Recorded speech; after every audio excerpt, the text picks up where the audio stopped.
Welcome back to the deep dive. We grab a whole stack of sources, pull them apart, and give you the really important bits. Nuggets of knowledge. Exactly. And today, well, we're diving deep into something that honestly affects every single one of us, probably multiple times a day. Stress. Mm-hmm. It's just this universal companion in modern life, isn't it? That constant hum, maybe, of pressure. Right. Feeling overwhelmed. It really is. And, with that feeling comes this equally universal search for ways to manage it, ways that work, that are accessible. Right. So for this deep dive, we're exploring not just what stress relief is, but maybe more fundamentally, the approach to finding it, especially methods that feel, well, natural and simple. That's a great way to put it, because actively looking for ways to reduce stress, it isn't just reacting when things get tough. No. It's really a critical, proactive thing you can do for your overall well-being, No. for mental clarity, even your physical health. And the real insight, I think, is understanding how you approach that search. What makes a strategy feel right, effective, and maybe most importantly, sustainable for you. Sustainable, yeah. Ah. Not just a quick fix. Exactly. It's about building sort of a solid framework for calm, not just chasing temporary relief. Okay. And to guide us today, we've got a really interesting source. It's not some long academic paper or anything complex. No. In fact, it's powerfully simple itself. It's just the title. Excerpts from Natural Stress Relief Techniques. Simple ways to relieve stress naturally. Just the title. Just the title. And you might be thinking, wait, we're not even looking at the actual techniques. And that's exactly where the power is for you today. Our mission really is to unpack what's implied by those key ideas: natural, simple, and relieving stress. Why those words? Exactly. Why do they resonate?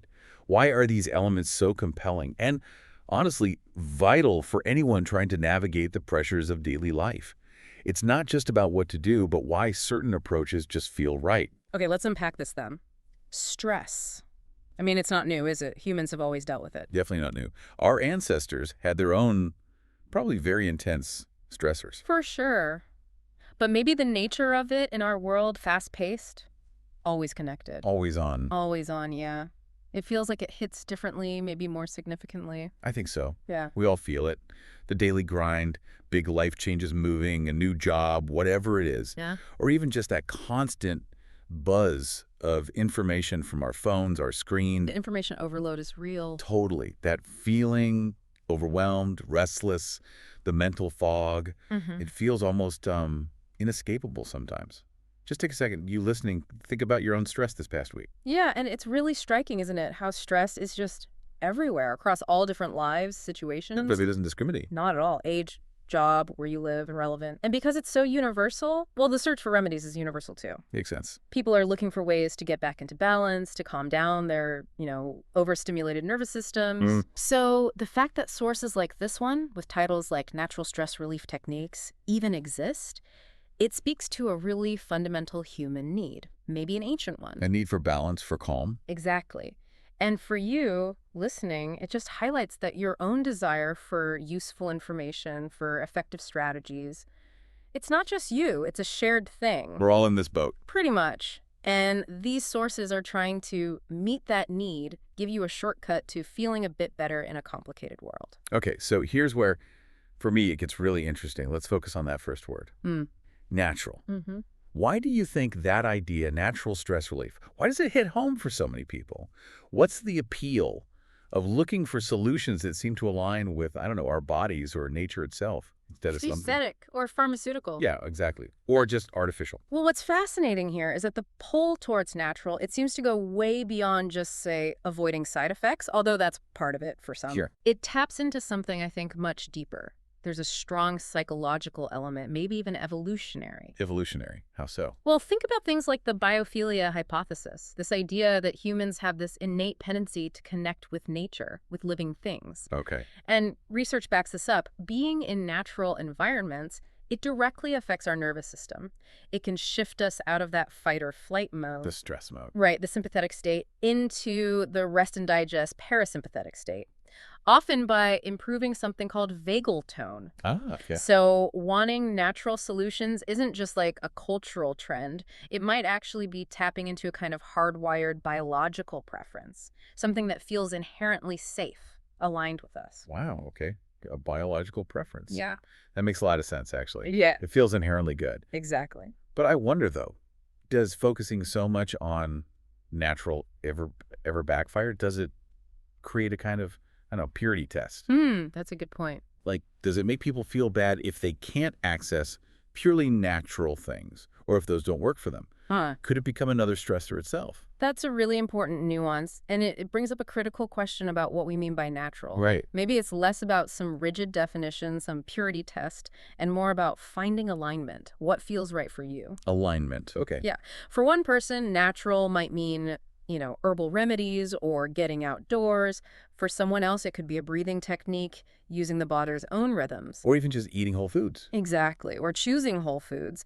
The key is probably moving beyond a strict, maybe dogmatic definition and embracing what feels authentic and integrated into your life. So empowering yourself with methods that feel like they belong rather than something tacked on. Precisely. Methods that feel inherent, not external or temporary. It often points towards a gentler, more sustainable way, one that hopefully doesn't add more anxiety. Okay, that's a great way to think about it. Alignment over dogma. So moving from natural to the next part, simple ways. Ah, yes. Simple. That promise of simplicity. It's incredibly attractive, isn't it? Especially when we're already stressed out. Oh, absolutely. I mean, when your mind's racing, you feel overloaded, Right. your to-do list is a mile long. Yeah. The absolute last thing you want is another complicated task. Or some multi-step process you have to learn. Right. So why is simple such a potent antidote when the problem, stress, feels so complex? Well, this really gets to a core question about how we approach well-being today. When we're stressed, our executive functions, Like planning, making decisions. exactly, planning, decision-making, self-control, they often take a hit. Our mental bandwidth just shrinks. Yeah, you can feel it. You can. So if you try to introduce a complex solution, then no matter how good it might be eventually, it just creates this huge psychological barrier right at the start. It's too much effort. It feels like too much effort. This is where ideas like cognitive load theory are relevant. Simple methods reduce that mental load. They make it easier for our stressed brains to actually start something and then stick with it. Think about like the tiny habits idea. Oh yeah, small steps. Tiny, almost trivial actions that are super easy to begin and then build on. So simple isn't just marketing fluff. It means a low barrier to entry. Easy to start. Easy to start, easy to fit into a busy schedule, maybe even a return to really basic things we overlook.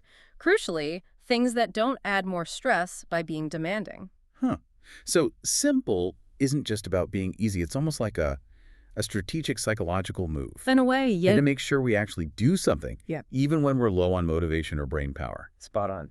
It almost feels like just seeking a simple solution is itself a kind of stress relief. It reduces the anxiety of, oh no, I have to find the perfect complicated fix. That's a great insight, yes. The power of simplicity is really in its actionability, its ability to foster consistency. Right. Doing it regularly. Exactly. If stress is more or less a constant feature of modern life, then the relief techniques, to be truly effective long-term, have to be accessible. They have to be doable. They have to be doable consistently.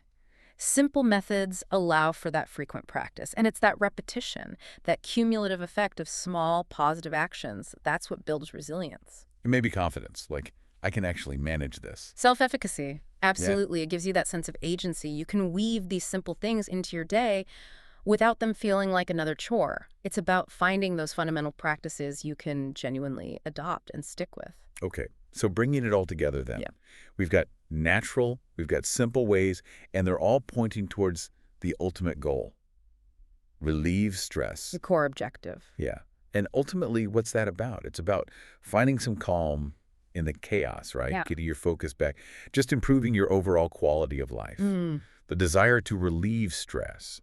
It feels like it's more than just wanting to feel better in the moment. It's about, I don't know, performing better, connecting better with people. You're living more fully. Living more fully, more authentically. Yeah. And it's quite striking, actually, when you look at the research, how much impact even a small but consistent reduction in daily stress can have.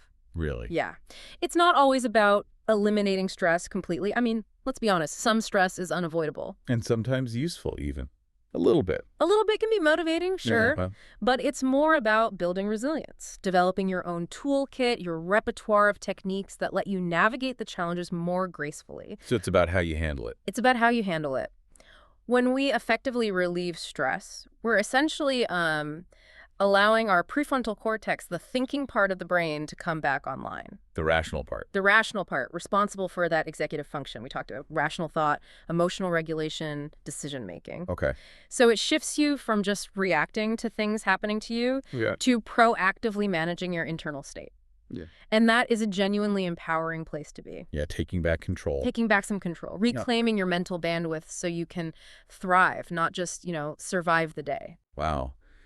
This deep dive, just from looking at a title, has really, it's highlighted some pretty fundamental things about managing our well-being, hasn't it? It really has. We've seen how important it is to consciously seek out stress relief. That growing appeal of natural approaches linking to holistic health, maybe even our biology. And that absolutely crucial value of simple, accessible methods. Things we can actually do in our busy lives. The practical aspect. Totally. So even though we didn't give you a list of specific techniques today, just understanding these foundational ideas, natural, simple, relieving, it equips you, hopefully, to better judge and use any strategy you come across. It helps you build your own filter. Exactly. Your own personal framework for finding calm. Absolutely. And remembering that this journey, managing stress, it's deeply personal. It's ongoing. It's not a one-and-done thing. Definitely not. What feels natural and simple for one person might need tweaking for someone else. It's different for everyone. So this conversation, really, it's an invitation for you to think about what elements of natural and simple genuinely click with your lifestyle, your needs. Finding your own criteria. Finding your own criteria for what makes a technique effective and sustainable for you. So wrapping this up then, what does this all mean for you? Maybe consider this. If often the biggest shifts come from the simplest actions, the ones that feel most aligned, what's one small, accessible, maybe natural choice you could experiment with, perhaps even right now or this week, to just lighten your load a bit? Yeah. What small step could you take to reconnect with your inner calm and move toward a